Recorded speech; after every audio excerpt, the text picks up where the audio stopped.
Geek Out! Pinky's up, time for another Geek Out Book Club. I'm Sam. I'm Chris. I'm Jake. And this week we'll be talking about the first volume of Boom Studios' Mighty Morphin Power Rangers, written by Kyle Higgins and Steve Orlando, with art by Daniel Bayliss and Corin Howell. It's out in comic book shops now. Came out this past Wednesday. So get your copy. I mean, it collects the first 4 issues, collects the prologue issue, and the Bulk and Skull backups. Ooh. First things first. Well, eat your brain. And then I started rocking gold teeth with fangs. You're not 11. I had to fucking hold back on just doing the rest of that podcast. It's just that verse. But that's what a motherfucking monster do.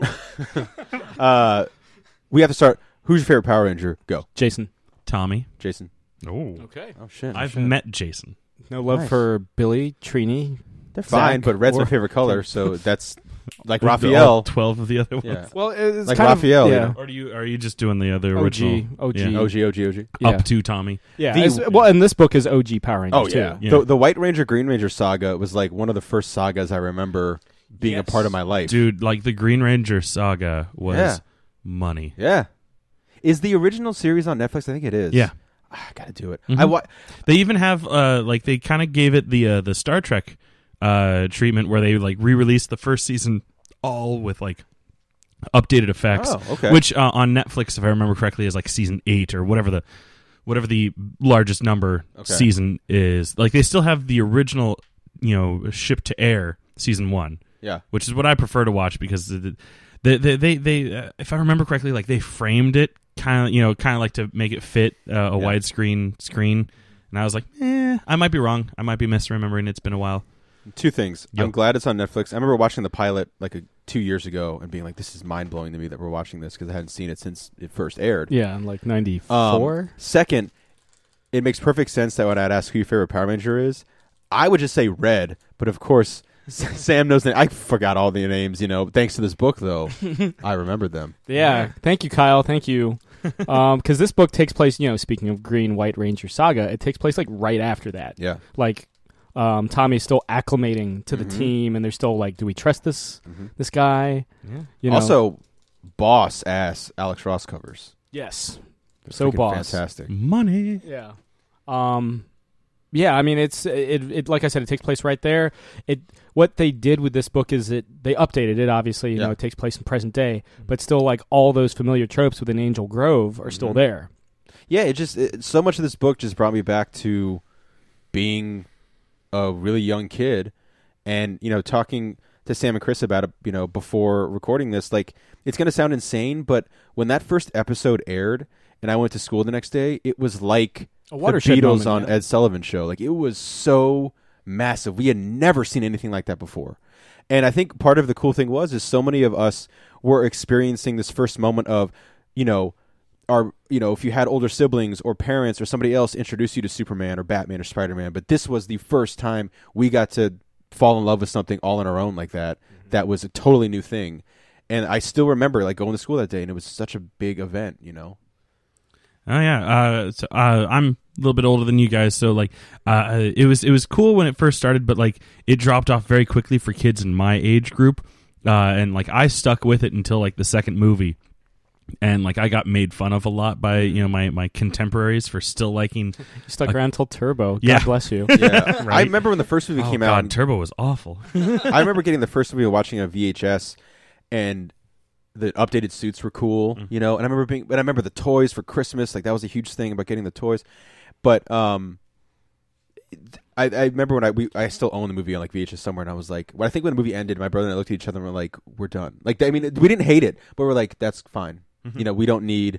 You've reached the natural conclusion. Yeah, which is interesting because that movie only came out like a year or so. Technically, it was, like a year or so after the show came out. Yeah, it was a quick. I mean, it burned bright, and then it dissolved. For me, you know what I mean. Like as much as it was a big moment in my life, and like I said, I'll thanks to this book, I will go back and I'll do my best to watch the Netflix, rewatch on Netflix. I think Kyle perfectly captures, the spirit. Yeah. I mean, everybody gets their moment. Yeah. In this book, in this volume, we at the same time. if you listen to Kyle Higgins on this Fat Man on Batman couple interviews he did, which is great. We've been lucky enough to meet him a couple times at Image Comics doing the conventions. You always ask him. I did ask him about Power Rangers at WonderCon in Los Angeles. And he's a guy that, it makes total sense that he would understand this book so well, So last year, Boom got the license to do Power Rangers, and I was talking to him at the Image booth, and he was just like, yeah, I heard about that, and I talked to the Image publishers, and I was like, who do I have to kill to write this book? Yeah. Because he's for all intents and purposes, he's a huge Power Rangers fan. Yeah. So, and it really shows. Again, it captures the spirit of the show, captures, of course you got Megazords. Of course you got Putty Men. Of course you got Rita Repulsa. Of course you got, like... all the Putty Men. And the sparks would fly and everything. Yeah. Yeah. And, again, every Ranger gets their moment. Obviously, the focus is on Tommy. Yeah. Just kind of like, I feel like... I think that's one of the reasons why I kind of stopped watching the show after the Green-White Ranger saga, because, again... Jason, I'm always drawn to the team leaders. Like, Leonardo is my favorite Ninja Turtle. And, Cyclops isn't my favorite X-Men, though. Well, I mean, Tommy, there goes that theory. Tommy did kind of take over the team after he got acclimated, though. Because I think one, he was a little bit more of a fan favorite, and two, they always knew that Jason wasn't, going to be in it for the long haul, because he's not really an actor. He was a martial artist. And like that's how they got him in, but like right from the get-go, like it was pretty apparent that he didn't want to stick around for too long, because it's not something that's out of his comfort zone, Yeah. But he is a local boy.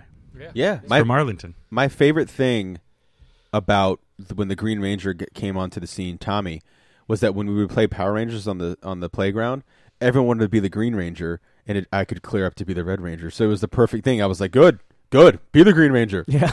I will be the Red. And the Blue Ranger is named after Bryan Cranston, the last name at least. Oh, who was one of the producers, I think, on the show, and he worked. Yeah, played like 2 voices of the villains or something like that. Yeah, he played the Pigman, and now he gets to be fucking Zordon. Yeah. So it all comes full circle. Yeah, that comes out. We'll see how that is. I saw like the reveal of like the full, like a better shot of the suits. I think the coolest the suits ever got was the first movie. Yeah, is that the one where they were all shiny, or was that Turbo? Well, it's like more of like a leathery, like plated armor. Yeah, it's like a plated leather kind of like armor. I have it on Laserdisc if you want to watch it. We should bring that. If you want to borrow it. We should bring. I will say. I have it on DVD. Too. I will say again. I rewatched it when I was working at Blockbuster years ago, and I was like, "Whoa!" Not a fan of the Power Rangers movie. That was something I guess single-digit age Jake must have loved. But the Zords, well, do not age well. You get because they're all CGI. Belloc is in that. So Paul Freeman, right? Yeah, he's Ivan. Ooh, yeah. But anyway, we can all thank this book for helping us bring back all these memories. Yeah. It's a love letter to the franchise. What do you think of Bayliss's art? Oh, great. Cool. Yeah. It kind of reminds me of like Francis Manipul in a way. Yeah. Yeah, but it's like, it's his own, but there is kind of like, it's just kind of a vibe that I was getting. And it's, again, even though it's updated, it still feels like the Angel Grove we all knew and grew up with. And that's the best thing that the team could have done, and they did it well. Yeah. It's true to the spirit of the show. It's, if anything, it goes deeper, Oh, yeah. Yeah. Yeah. And I think that's part of the fun. Kyle has to be having just an absolute blast, working on this. Yeah. So...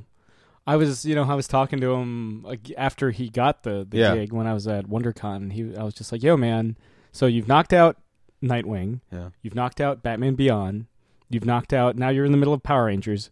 What franchise would you do if you had what childhood franchise would you do next? Like, because you're like systematically like crossing down the list." And he was just like Ninja Turtles. Oh, perfect. Well, it's funny. At the time recording Boom this, do them as well. That's IDW. IDW. Just tick off all the publishers. At the time of doing this, yesterday was Batman Day, and James Tynion IV wrote, not to him, but just kind of out there, "Close your eyes and think of Batman. Who do you think of?" And he quoted it and just said Nightwing. Because that's his favorite character. So it's great, yeah. And he was such a great Nightwing writer. He's right up there with Chuck Dixon. He did some great Deathstroke too. Yeah. That I wish that run got more love.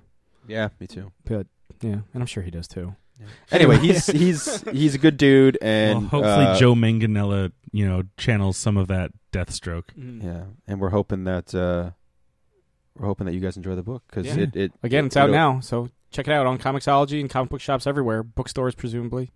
Presumably, yeah. Yeah. Well, they always do it weird, right? Sometimes they put them out like a week before bookstores. Sometimes they do it like a week later. Yeah. Like Image, I think, does it like a week or two earlier for comic book shops. But anyway, check it out. Great book. Again, You get those 4 issues, you get the 0 issue, and you get the Bulk and Skull backup for everybody's lovable. Is it doofuses or doofy? Doofy. Yeah. Okay. I mean, I say that like I know, but it's just, it sounds good. Doofy it is. Yeah. All right. This has been another Geek Out Book Club. I'm Sam. I'm Chris. I'm Jake. Keep reading. This has been another Geek Out production. If you enjoyed what you heard, hey, we've got a new commentary every Monday. We've got a special episode every Friday. Of course, there's the usual catching up show every Wednesday. And you get book club episodes just about every Tuesday these days. Thanks for listening.